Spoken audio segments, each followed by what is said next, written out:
Hello everyone, welcome to our YouTube channel. Dear students, आज हम अपने क्वेश्चन बैंक डिस्कशन सीरीज को और आगे बढ़ाते हैं। पहले हमने पार्ट 1 और पार्ट 2 को कवर किया था, आज हमारा पार्ट 3 होगा। तो चलिए स्टार्ट करते हैं आज का हमारा डिस्कशन। तो हमारा फर्स्ट क्वेश्चन है आज का कि who wrote the book violence of green revolution.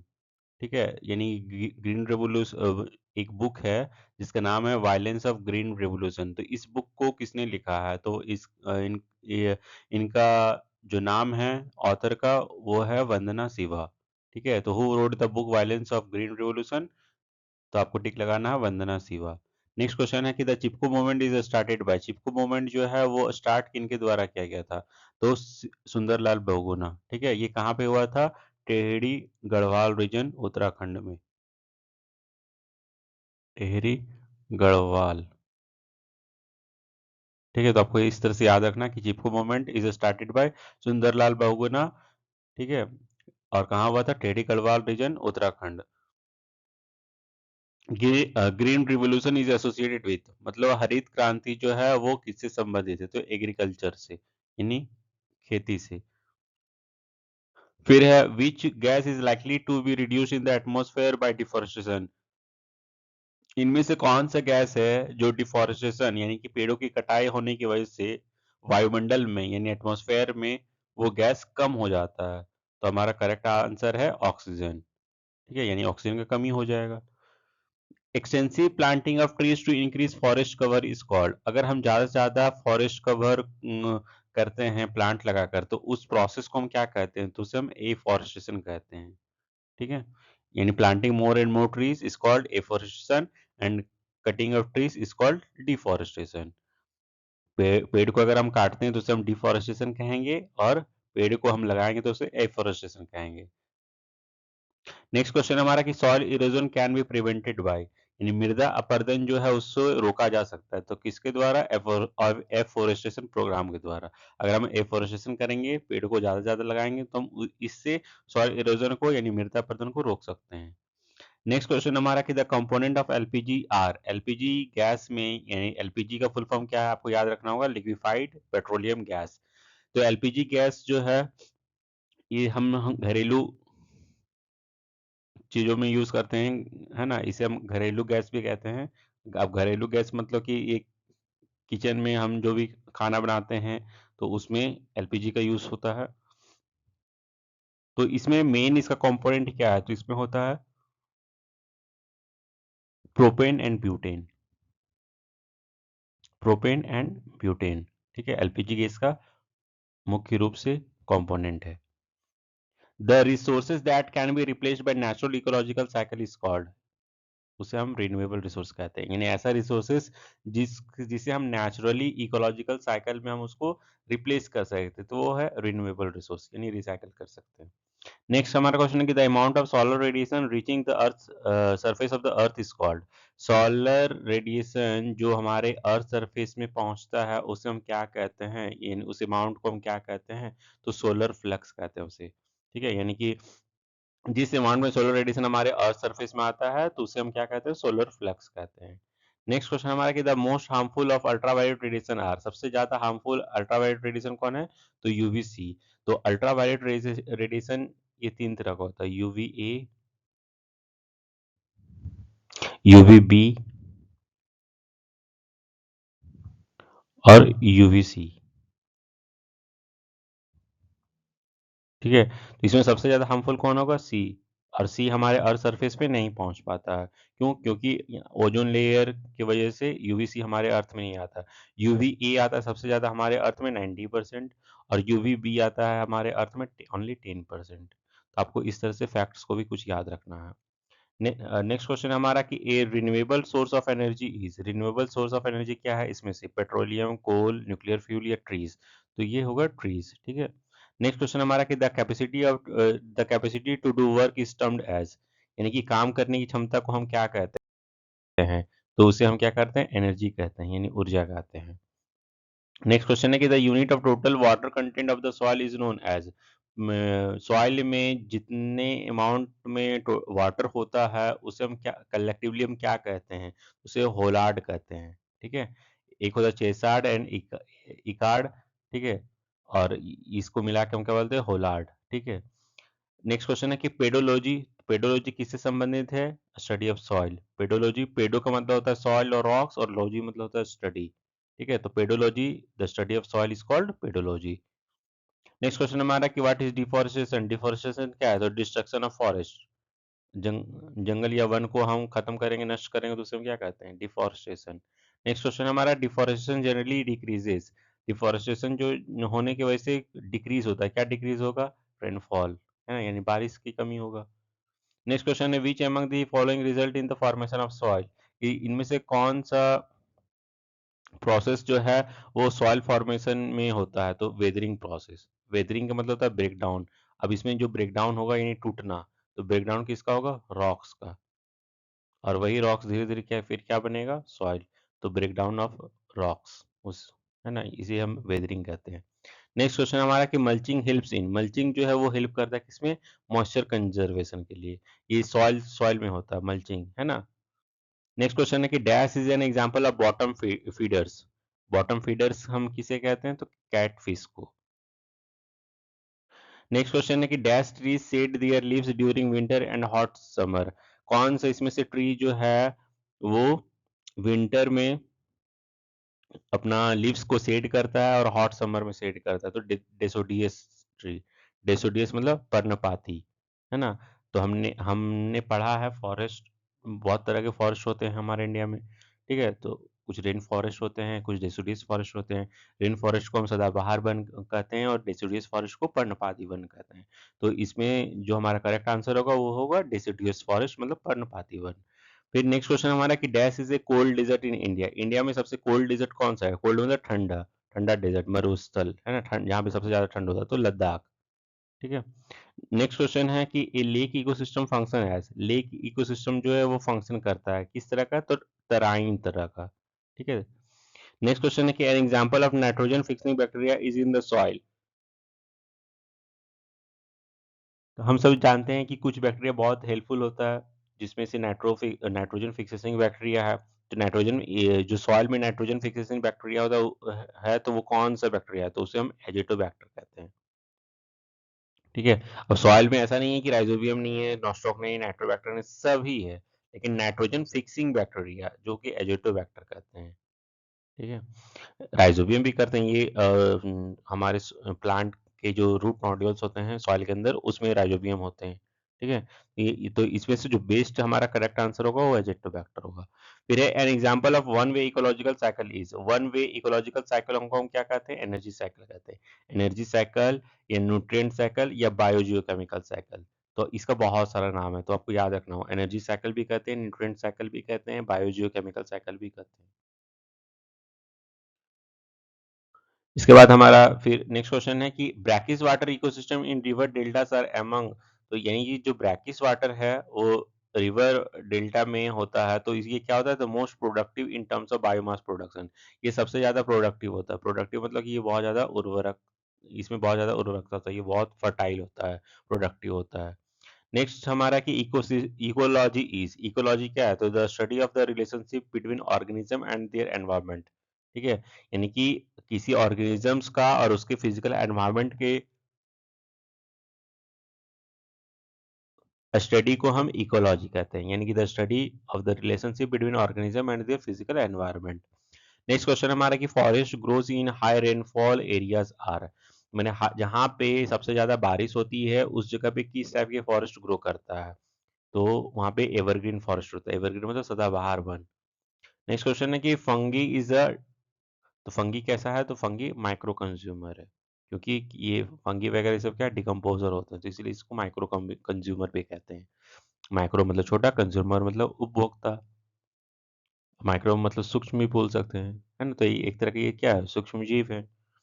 Next question है कि nitrogen fixing blue green algae, तो nitrogen fixing blue green algae इसमें से कौन है, तो नॉस्टॉक है, नॉस्टॉक क्या है, nitrogen fixing blue green algae, ठीक है। ये नॉस्टॉक जो है वो बैक्टीरिया नहीं है, ये एल्गी है नॉस्टॉक। नेक्स्ट क्वेश्चन है कि nitrogen gas returns to the atmosphere by the action of, nitrogen जो गैस है वो हमारे एटमॉस्फेयर में रिटर्न होता है, तो किसके द्वारा, कौन से प्रोसेस के द्वारा, डीनाइट्रीफाइंग बैक्टीरिया के द्वारा, ठीक है। ये सारा हमने बायोजियोकेमिकल साइकिल में पढ़ा है ना, नाइट्रोजन फिक्सेशन, नाइट्रोजन साइकिल, उसमें डीनाइट्रीफाइंग बैक्टीरिया होता है। नेक्स्ट क्वेश्चन है कि patches of tall grasslands interspersed with sal forest ecosystem is, ठीक है। तो साल फॉरेस्ट का जो इकोसिस्टम हमारा, उसमें टॉल ग्रासलैंड्स होता है साथ में, तो उससे हम क्या कहते हैं, तो टेराइन कहते हैं। नेक्स्ट क्वेश्चन हमारा कि Ramsar convention refers to the conservation of dash. Ramsar convention किससे संबंधित है, तो ये वेटलैंड से। अब हम जानते हैं कि वेटलैंड कंजर्वेशन के लिए भी हमने, हमारे इंडिया में क्या है, रामसर कन्वेंशन भी है ना। नेक्स्ट क्वेश्चन है कि some species whose removal can affect the survival of the an ecosystem are called keystone species। माने ऐसा स्पीसीज जो इकोसिस्टम में अगर उससे हटा दिया जाए, रिमूव कर दिया जाए, तो पूरा हमारा इकोसिस्टम में अफेक्ट हो जाएगा, ठीक है, यानी हमारा इकोसिस्टम पूरा कोलैप्स कर जाएगा। तो ऐसे स्पीसीज को हम क्या क्या कहते हैं, तो ऐसे स्पीसीज को हम कीस्टोन स्पीसीज कहते हैं। नेक्स्ट क्वेश्चन हमारा कि Sundarban is home to, Sundarban जो है वो घर है किसका, टेम्पोररी एक्वाटिक इकोसिस्टम का। नेक्स्ट क्वेश्चन है कि the conversion of ammonia to nitrate is known as nitrification, यानी कि अमोनिया का कन्वर्जन होता है, अमोनिया से नाइट्रेट बनता है, किसमें, नाइट्रोजन साइकिल में। तो उस प्रोसेस को हम क्या कहते हैं, तो नाइट्रिफिकेशन कहते हैं। तो आपको इस तरह से सभी क्वेश्चंस को अच्छे से पढ़ना है और समझना है। अगर किन्हीं को कुछ भी प्रॉब्लम हो, anyone having any type of doubts, please comments on comment section. Next question है हमारा कि the forest which occur in low rainfall area is, यहाँ पे लॉ नहीं है, लो होगा, यहाँ पे लो होगा, LOW, लो, लो मतलब कम। तो जहाँ पे कम बारिश होता है, ठीक है, तो या एवरेज बारिश होगा, वहां पे कैसा होगा, डेसिडियस फॉरेस्ट, यानी पर्णपाती वन। उसके बाद नेक्स्ट क्वेश्चन है हमारा कि the inherent ability of organism to reproduce and multiply is called, यानी कि जो भी ऑर्गेनिज्म है उसके पास इनहेरेंट एबिलिटी होता है, इनहेरेंट एबिलिटी मतलब उसके आनुवांशिक गुण होता है उसके पास, ठीक है, तो किस चीज का, जिससे वो रिप्रोड्यूस कर सकता है, तो उसे हम क्या कहते हैं, बायोटिक पोटेंशियल कहते हैं। नेक्स्ट क्वेश्चन है कि the largest brackish water lake situated in Asia in Odisha, which is the lake, तो ये है चिल्का लेक। तो आपको याद रखना होगा कि हमारे इंडिया का जो उड़ीसा में चिल्का लेक है, वो कैसा है, वर्ल्ड का सबसे लार्जेस्ट ब्रैकिश वाटर है, वर्ल्ड नहीं, सॉरी, एशिया का सबसे बड़ा ब्रैकिश वाटर लेक है ये, कौन, चिल्का लेक, वर्ल्ड नहीं है ना, एशिया का। फिर है the little Rann of Kutch is home to, तो जो रन ऑफ कच्छ है वो कौन से स्पीसीज का घर है, होम है, तो वाइल्ड एस का। फिर है कि the presence of which is necessary for photosynthesis, photosynthesis process के लिए किसका होना या किसका उपस्थित होना सबसे ज्यादा जरूरी है, तो क्लोरोफिल का, यानी प्रकाश संश्लेषण के लिए सबसे ज्यादा महत्वपूर्ण किसका उपस्थित होना जरूरी है, तो क्लोरोफिल का, क्लोरोफिल होना चाहिए। The process through which ecosystem tends to change after a period of time is called ecological successor, मतलब कि ऐसा प्रोसेस जिसमें कोई इकोसिस्टम जो है वो बहुत लॉन्ग पीरियड ऑफ टाइम के बाद फिर चेंजेस उसमें होता है, तो उस टाइप की प्रोसेस को हम क्या कहते हैं, इकोलॉजिकल सक्सेशन कहते हैं। फिर नेक्स्ट क्वेश्चन है हमारा कि द टर्म,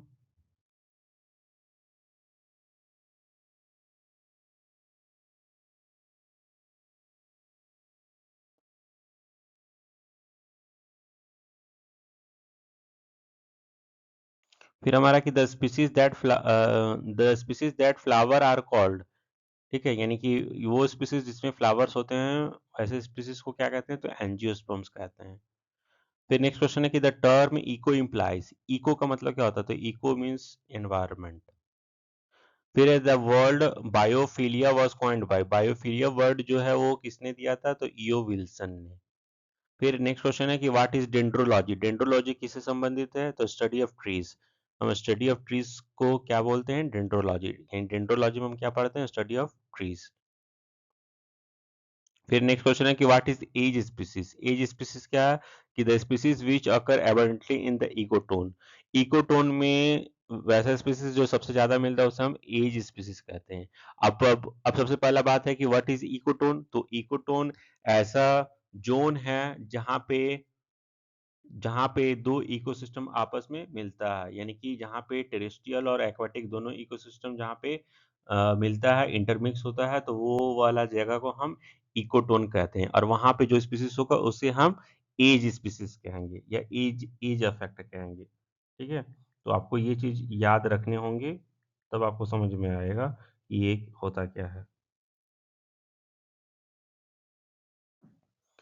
फिर हमारा नेक्स्ट नेक्स्ट क्वेश्चन है कि व्हाट इज सिम्बायोसिस। सिम्बायोसिस क्या है? तो सिम्बायोसिस क्या है? Association between members of two species. जब दो स्पीसीज आपस में एसोसिएट करते हैं एक दूसरे के साथ, तो उसे हम सिम्बायोसिस कहते हैं। अब ये सिम्बायोसिस कैसा है? म्यूचुअलिज्म है। म्यूचुअलिज्म मतलब कि एक स्पीसीज अगर मर गया तो दूसरा स्पीसीज भी उसके बिना सरवाइव नहीं कर सकता, तो वो म्यूचुअलिज्म हो गया। यानी ये सिम्बायोसिस का ही एक इंटरेक्शन है, यानी नेचर है। ठीक है, फिर हमारा नेक्स्ट क्वेश्चन है कि when the number of food chain is interlocked this is called. जब बहुत सारे फूड चेन जो है आपस में इंटरलॉक्ड होते हैं तो उसे हम क्या कहते हैं? तो उसे हम फूड वेब कहते हैं। फूड वेब मतलब खाद्य जाल या आहार जाल।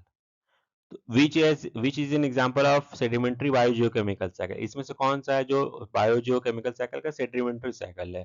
तो सेडिमेंट्री साइकिल कौन होगा? Phosphorus cycle.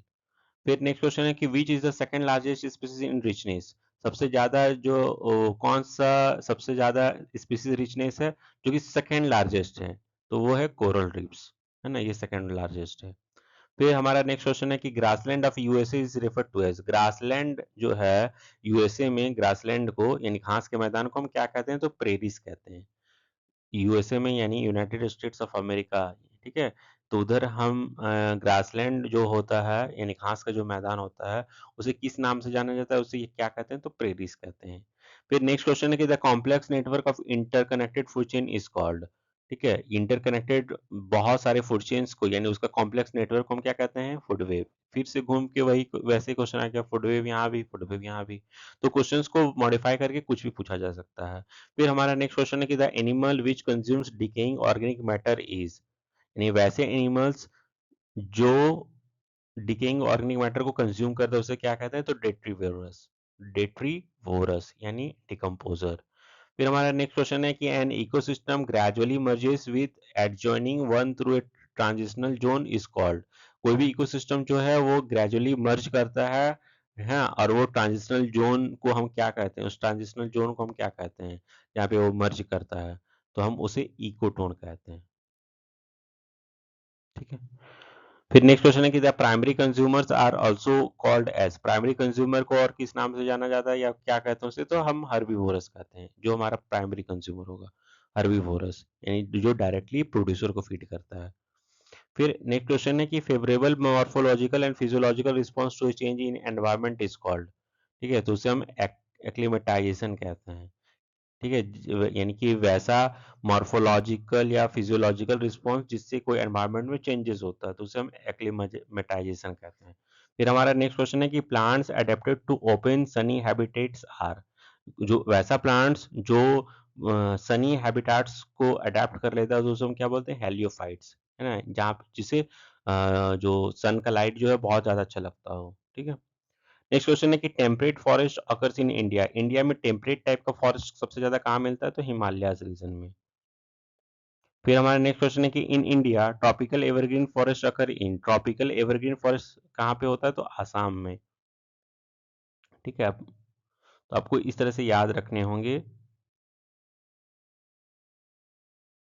फिर हमारा नेक्स्ट क्वेश्चन है कि which one is a natural cleaner. Natural cleaner किसे कहते हैं? तो डिकम्पोजर एंड स्कैवेंजर्स। इसे हम नेचुरल क्लीनर कहते हैं। क्यों? क्योंकि ये क्या है, हमारे अर्थ में या हमारे इकोसिस्टम में ये क्लीन करने का काम करते हैं। ठीक है, इसलिए इसे हम डिकम्पोजर और जो स्कैवेंजर उसे हम नेचर्स क्लीनर्स भी कहते हैं या नेचुरल क्लीनर भी कहते हैं। फिर नेक्स्ट क्वेश्चन है कि the relationship between the nitrogen fixing bacteria and leguminous plants is an example for mutualism. ठीक है, यानी कि जो नाइट्रोजन फिक्सिंग बैक्टीरिया है और लिग्यूमिनस प्लांट्स है दोनों का आपस में कैसा संबंध है? तो म्यूचुअलिज्म का। फिर हमारा नेक्स्ट क्वेश्चन है कि thorn forest are found in dash regions. ठीक है, तो वो सेमी एरिड रीजन जहाँ पे एनुअल रेनफॉल से भी कम होता है बारिश, उस उसे हम सेमी एरिड रीजन कहते हैं। फिर नेक्स्ट क्वेश्चन है कि a hawk that eats a frog is, यानी कि एक हॉक, एक a hawk that eats frog, यानी हॉक जो है फ्रॉग को खाएगा, तो वो फूड चेन में कौन सा टॉपिक्स पे होगा, कौन सा पोजीशन पे होगा, तो उसे हम क्या कहेंगे, तो tertiary consumer. An example of lotic ecosystem is, lotic ecosystem का कौन कौन इसमें इस एग्जाम्पल है, तो ये रिवर होगा।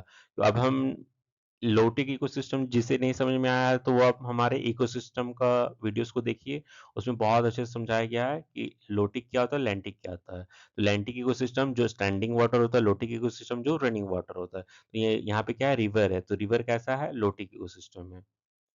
फिर हमारा नेक्स्ट क्वेश्चन है कि lotic ecosystem refers to, lotic ecosystem refers किसके लिए हम लोग करते हैं, तो इकोसिस्टम ऑफ फ्लोइंग वाटर, वैसा वाटर जो फ्लो करता है या रनिंग में होता है, उसे हम लोटिक इकोसिस्टम कहते हैं। ऑटोट्रॉप्स आर, तो ऑटोट्रॉप्स क्या है, तो ऑटोट्रॉप्स को हम और किस नाम से जानते हैं, तो प्रोड्यूसर्स के नाम पे। Organisms which depend on producers for nutrition are called, यानी कि वैसा ऑर्गेनिज्म जो प्रोड्यूसर पे डिपेंड करता है अपने न्यूट्रिशन के लिए, खाने के लिए, उसे हम क्या कहते हैं, तो कंज्यूमर्स कहते हैं, यानी कि we are also consumers. Next है कि the source of atmospheric oxygen, atmospheric oxygen का सबसे बड़ा मुख्य सोर्स क्या है, मुख्य स्रोत क्या है, तो ग्रीन प्लांट्स है। फिर नेक्स्ट क्वेश्चन है कि plants which grow in shade are called, वैसे प्लांट्स जो शेड लवर होते हैं, शेड मतलब छाया जिसे पसंद है, तो उसे हम सायोफाइट्स कहते हैं। और वैसे प्लांट्स जो सनलाइट का प्रेजेंस में ज़्यादा अच्छा उसे फील होता है या सनलाइट को ज़्यादा पसंद करते हैं, उसे हम हेलियोफाइट्स कहते हैं। तो वैसे प्लांट्स जो शेड्स में ग्रो करते हैं उसे हम सेलियोफाइट्स कहते हैं, सॉरी सायोफाइट्स कहते हैं। नेक्स्ट क्वेश्चन है कि फोटोसिंथेसिस फाउंड इन, फोटोसिंथेसिस जो होता है वो इसमें पाया जाता है, प्रोड्यूसर्स में। फिर नेक्स्ट क्वेश्चन है कि फाइटोप्लैंक्टन आर, फाइटोप्लैंक्टन जो है वो क्या है, तो phytoplankton producers of lakes, lakes होता है या एक्वाटिक जो भी बॉडीज होगा वहां पे क्या होगा, फाइटोप्लैंक्टन होगा, और फाइटोप्लैंक्टन क्या करेंगे, प्रोड्यूसर्स का काम करेंगे, प्रोड्यूस करेंगे। ठीक है, तो ये था आज का हमारा क्वेश्चन डिस्कशन सीरीज। तो इसे हम अभी इतना ही पढ़ते हैं, फिर नेक्स्ट में हम इसे आगे और फिर करेंगे, देखेंगे, बहुत सारे इंपॉर्टेंट क्वेश्चंस हैं हमारे पास। And keep watching our YouTube channel and please subscribe our YouTube channel. Thank you so much. Thank you.